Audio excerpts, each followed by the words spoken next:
মশা চিনবে রক্ত, কোনো নেতা চিনবে না, কোনো মেয়র চিনবে না, কোনো সংসদ সদস্য চিনবে না, কোনো লীগ চিনবে না বা কাউকে চিনবে না। তাই আমি আজকে আপনাদের কাছে উদারত আহ্বান জানাবো, নিজের বাসা নিজে করি পরিষ্কার। 10টায় 10 মিনিট করি আমরা পরিষ্কার, এই হোক আমাদের অঙ্গীকার। আমরা নিজের বাসাটা কি একদিন পরিষ্কার করতে পারবো না? নিজের ছাদটা কি একদিন পরিষ্কার করতে পারবো না? দুই বাড়ির মাঝখানে ময়লা ময়লা ময়লা, যেই বলি ওনারা বলে আমরা তো কেউ ফেলি নাই। তাহলে ফেলছে কারা? দুই বাড়ির মাঝখানে বলা হয় আমরা ফেলি নাই, ফেলছে কারা? তাহলে আমরাই ফেলছি।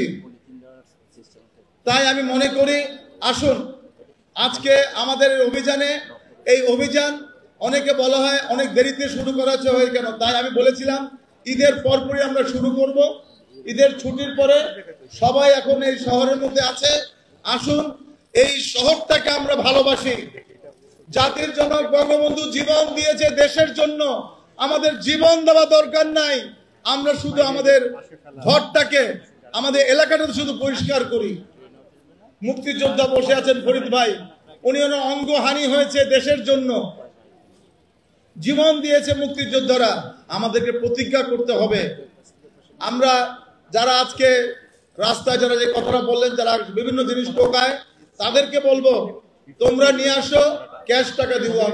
আমি আজকেও ক্যাশ টাকা নিয়ে এসেছি। কিছুক্ষণ পরে মাঠের মধ্যে যারা জমা দেওয়া হয়েছে তারা আমাদের থেকে ক্যাশ টাকা নিয়ে যাবে, চিপসের প্যাকেট, ডাবের খোসা, যে যেটা নিয়ে এসছে। এরকম এই শুধু এই অঞ্চলে না, 54টা ওয়ার্ডে একযোগে আজকের থেকে শুরু হয়ে গেল অভিযানটি। 54টি ওয়ার্ডে আমরা শুরু করতে চাই। আমরা মনে করি এই শহর আমাদের, এই শহর থেকে আমরা সবাই নিচ্ছি নিচ্ছি নিচ্ছি, কিচ্ছু দিচ্ছি না, শুধু একটু দিতে হবে। পরিষ্কার পরিচ্ছন্ন একটা শহর রাখতে হবে।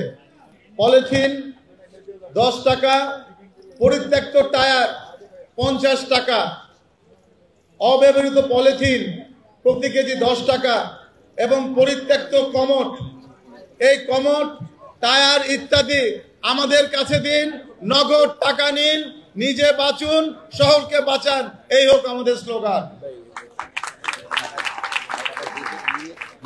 এবং এইগুলা অত্র এলাকার মাননীয় আমাদের যারা কাউন্সিলর আছেন, কাউন্সিলরের কাছে জমা দিবেন।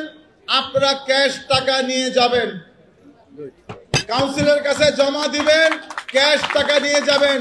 বাকিতে কিছু করার দরকার নাই। দইয়ের বাটি 2 টাকা, ডাবের খোসা 2 টাকা, 1 টাকা 1 টাকা 1 টাকা একটি খালি যে চিপসের প্যাকেটের জন্য, 1 টাকা আমাদের একটি খালি কাপের জন্য। টায়ার, যে কথাটা কবিরুল বাশার বললেন, টায়ারটা রেখে দেওয়া হয় ছাদের উপরে, এটি মরণ ব্যাধি, এটি মরণ ব্যাধি, এটি আমাদের মৃত্যু ডেকে আনবে। কেন আমরা টায়ারটিকে ছাদের মধ্যে রেখে দিব? কেন ভাঙ্গা কমরটাকে ছাদের মধ্যে রেখে দিব? কেন রঙের কোটাকে ছাদের মধ্যে রেখে দিব? কেন চিপসের কোটা, চিপস খেয়ে আমরা রাস্তায় ফেলে দিব? এগুলো তো আমাদের জন্য মরণ ব্যাধি। এই যে মুরব্বীরা আছেন, মহিলারা আছেন, ছাত্রলীগ আছে, যুবলীগ আছে, মশা কিন্তু কাউকে চিনবে না, মশা চিনবে রক্ত রক্ত রক্ত।